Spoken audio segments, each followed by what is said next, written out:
ദൈവത്തെ ദർശിച്ചവരാണ് വിശുദ്ധർ. ആ വിശുദ്ധരോടൊപ്പം മാലാഖമാരുമായി സ്വർഗീയ ആനന്ദത്തിൽ ആയിരിക്കുന്ന ഞങ്ങളുടെ വാത്സല്യനിധിയായ അമ്മ ത്രേസ്യാളിൻ്റെയും പ്രിയ സഹോദരങ്ങളായ മണിദാസിൻ്റെയും ബ്രൈറ്റിൻ്റെയും പാവന സ്മരണയ്ക്ക് മുൻപിൽ ബ്രൈറ്റ് ഗ്രൂപ്പ് ഓഫ് അക്കാഡമീസ് പ്രാർത്ഥനാപൂർവം സമർപ്പിക്കുന്നു ഇന്നത്തെ വിശുദ്ധർ. അവതരണം അനിൽ കുഴിഞ്ഞകാല. ആശയം മുത്തയ്യൻ ആൻഡ് സെലിൻ പ്രിയ. സംവിധാനം സ്റ്റെനി ആൻഡ് സ്റ്റെനിച്ച്. ഇന്നേ ദിവസം തിരുസഭ മാതൃകയായി നൽകിയ വിശുദ്ധരെ അനുകരിച്ച് പ്രാർത്ഥനയോടെ ആ പാത പിന്തുടരുന്ന നിങ്ങൾക്കേവർക്കും കർത്താവിൻ്റെ തിരുമുഖം ദർശിക്കാൻ കഴിയട്ടെ എന്ന പ്രാർത്ഥനയോടെ ഞാൻ നിങ്ങളുടെ സ്വന്തം ജസ്റ്റിൻ. ഇന്ന് മെയ് 8 വിശുദ്ധ പീറ്റർ ടറൻഡായിസിന്റെ തിരുനാൾ. 1102 ഡോഫിനയിൽ പൂജാതനായ പീറ്റർ 20-ാമത്തെ വയസ്സിൽ സിസ്റ്റേഴ്സ്യൻ സഭയിൽ ചേർന്നു. രാത്രി 4 മണിക്കൂർ ഉറങ്ങിയിരുന്ന പീറ്റർ പാതിരാത്രി എഴുന്നേറ്റ് പ്രഭാതം വരെ പ്രാർത്ഥിക്കുമായിരുന്നു. മകന്റെ ആദ്യകാല തപശ്ചര്യ കണ്ട് മാതാപിതാക്കളും ആ സഭയിൽ ചേർന്നു. ആൽബിയൻ പ്രഭു സഹോദരപുത്രനെ ഒരു ദിവസം കാണാൻ വന്നപ്പോൾ പീറ്റർ സന്യാസികളുടെ ചെരുപ്പ് പോളിഷ് ചെയ്യുകയായിരുന്നു.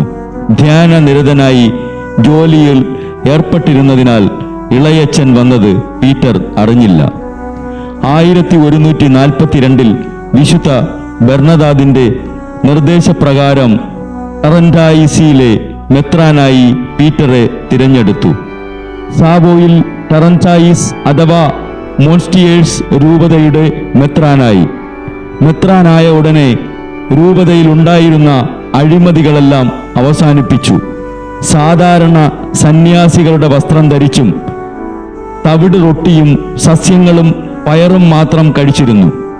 1169 ഇംഗ്ലണ്ടിലെയും ഫ്രാൻസിലെയും രാജാക്കന്മാർ തമ്മിലുണ്ടായ വഴക്കു തീർക്കാൻ മാർപ്പാപ്പ ബിഷപ്പ് പീറ്ററിനെയാണ് നിയോഗിച്ചത്.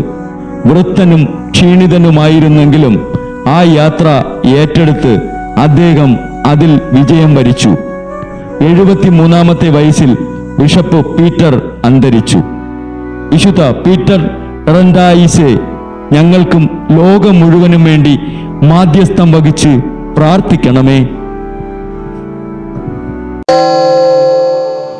ബ്രൈറ്റ് കുടുംബത്തിൽ നിന്നും കർത്താവ് തൻ്റെ മുന്തിരിത്തോപ്പിലേക്ക് വിളിച്ച് പൗരോഹിത്യം നൽകി അനുഗ്രഹിച്ച റവറൻ ഫാദർ ബിൽ ബ്രൈറ്റും സന്യാസത്തിലേക്ക് വിളിച്ച് അനുഗ്രഹിച്ച് മണവാട്ടിയാക്കിയ സിസ്റ്റർ മരിയ ജോസും വിശുദ്ധരെ അനുകരിച്ച് ഇവിടെ ഈ ഭൂമിയിൽ ആത്മാക്കളെ നേടാനായി ഇരുൾ വീണ താഴ്വരയിലൂടെ നടക്കുമ്പോഴും പൈശാചിക ശക്തികൾ വിടാതെ പിന്തുടർന്ന് പീഡിപ്പിക്കുമ്പോഴും മരണം നിഴലായി കൂടെ നടക്കുമ്പോഴും ദിവ്യകാരുണ്യം എപ്പോഴും ആത്മാവിന് കരുത്തേകും പോലെ തിരുവചനമെന്നും പാതയിൽ വിളക്കായി ജ്വലിച്ച് ആ ജ്വാലയിൽ അനേകായിരം ആത്മാക്കളെ നേടിയെടുക്കാൻ സകല വിശുദ്ധരെ, മാലാഖമാരെ ഇവർക്കു വേണ്ടി എപ്പോഴും കർത്താവിനോട് മാധ്യസ്ഥം വഹിച്ച് പ്രാർത്ഥിക്കണമേ.